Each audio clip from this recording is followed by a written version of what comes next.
Starmer's leadership is steering the country into a deadlock, and recovery might become increasingly difficult if the situation continues to deteriorate.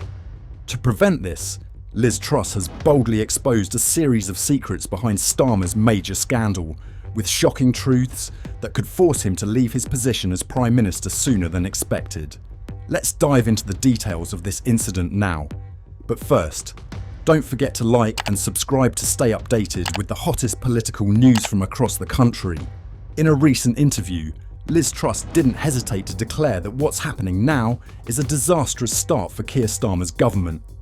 According to her, this government came into power with no clear plan, other than criticising the Conservative Party as being evil. Truss made strong remarks about Starmer, fiercely criticising his failures and highlighting the shortcomings in his performance so far. She pointed out that the UK government is facing numerous issues, including cuts to winter heating payments, increasing tension on the streets, and now a Prime Minister who, despite being under fire, still accepts free lawsuits from a Labour Party donor. This is something voters will certainly not tolerate. Is this what they voted for? No. Starmer won the election with a very low percentage of the vote. He was elected not because people liked him, but simply because they were dissatisfied with the Conservatives. They voted for Labour, not because they particularly liked Starmer. Since taking office just a few months ago, what has Starmer done that hasn't caused a scandal? It seems he's on a mission to utterly destroy the Labour Party. There weren't many specific tasks assigned to him in the first place.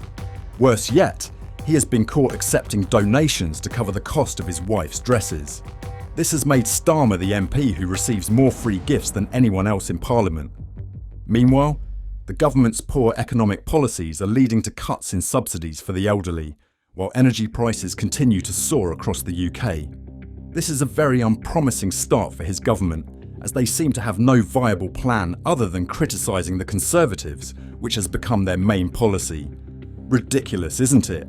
Labour only enjoys 20% of public support while they struggle to win. With such weak support, one would expect them to try harder to gain the trust of the rest of the country. But unfortunately, Starmer's administration has disappointed the public even more than the Conservatives did during their 14 years in power. This is truly a baffling achievement. Starmer came to Downing Street promising change, but now he's known as the king of free gifts. Free clothes, free tickets, even free football matches. It's truly a jackpot.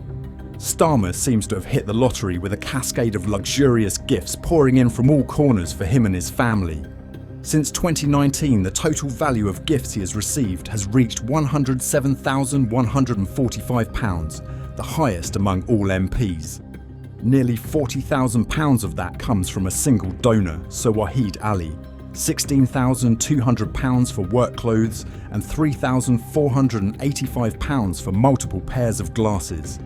More than £12,000 from the FA Premier League, including £4,000 for VIP Taylor Swift tickets at Wembley.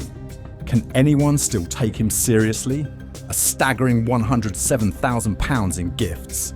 Starmer should be reminded that not all of us live in such luxury. The country is on the brink of economic recession and most people can barely make ends meet each week, let alone live off free gifts. The number of gifts he has received is truly astonishing. Even more surprising is that Starmer once worked in the public sector and had never taken a penny from anyone and would never do so. His acceptance of free gifts is baffling, especially given his position. His team members have also enjoyed similar perks. This level of favouritism is truly shocking. How can he, of all people, be so far removed from the struggles of the British public when he himself is a Briton? The elderly, who have worked all their lives, now worry about survival as their winter fuel allowances are slashed. Meanwhile, Starmer is enjoying life in brand new suits, seemingly indifferent to the hardships faced by those who helped him gain power. Where is the fairness in this situation? Has anyone noticed that the West is gradually losing its industrial capacity while Russia and China maintain their positions? Today, the country faces numerous global security issues and growing instability. It feels like we are reliving the 1930s. This is a self-inflicted economic wound. It's a form of unilateral economic sanctions, while India and China are building more coal-fired power plants and extracting more oil and gas. It's as if they're following a secret agenda no one knows about, funneling people's money into costly green energy projects that make little sense. In the UK, the oil and gas industry has been shut down. This is the reality under the current Labour government. The last steel plant producing pure steel has just closed due to skyrocketing energy costs.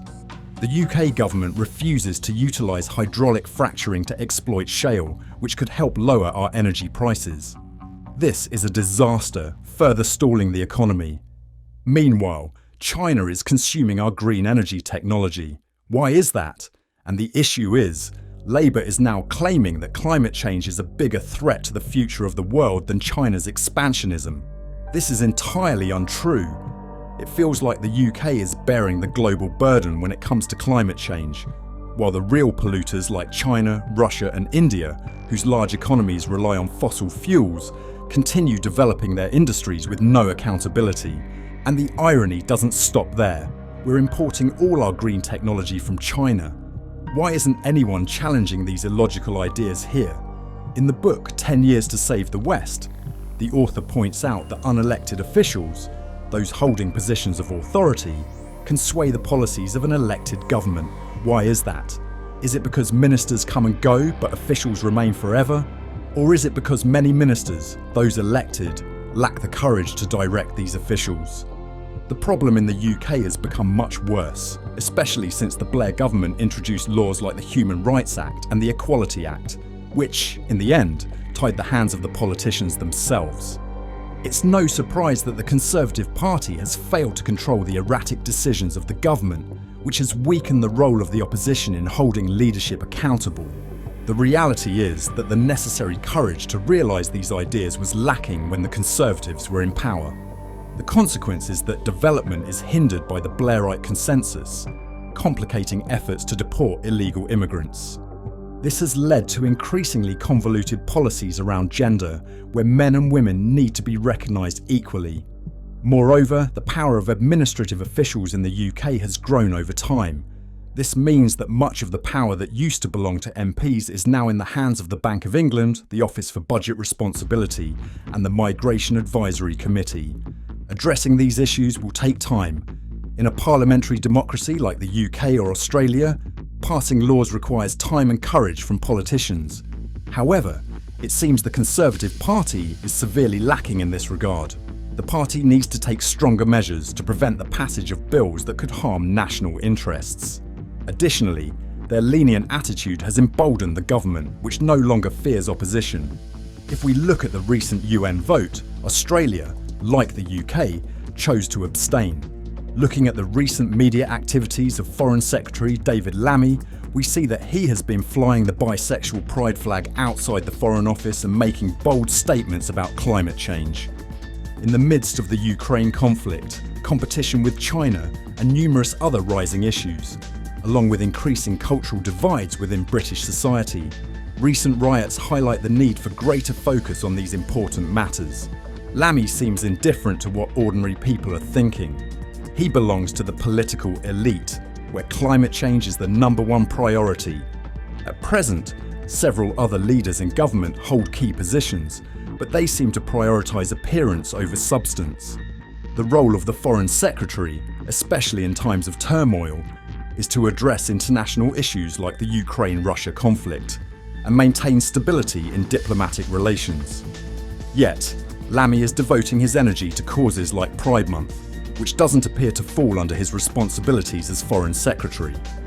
He is working for the benefit of a particular group, including London-based lawyers, employees of large corporations and civil servants. Most British citizens do not agree with these policies, which explains why the current government has lost public favour. Clearly, Starmer's approval ratings have plummeted as they are viewed as hypocrites, representing only a small segment of people living in big cities and working in the public sector. Has Starmer thought about how to choose the personnel for his cabinet? Or are they all threats to the future of the United Kingdom? Especially Starmer himself, who has caused confusion with many policies, harming the public interest. Frankly speaking, Starmer's leadership is pushing the country into a deadlock from which the UK may struggle to recover if things continue to deteriorate. This situation needs to be addressed immediately, and Starmer must come up with reasonable solutions, something the Prime Minister should also be doing. What are your thoughts on the points discussed in today's video? Please leave your comments below. Don't forget to like and subscribe to the channel to stay updated with the latest information on the political situation in the UK. Thank you, and see you in the next videos.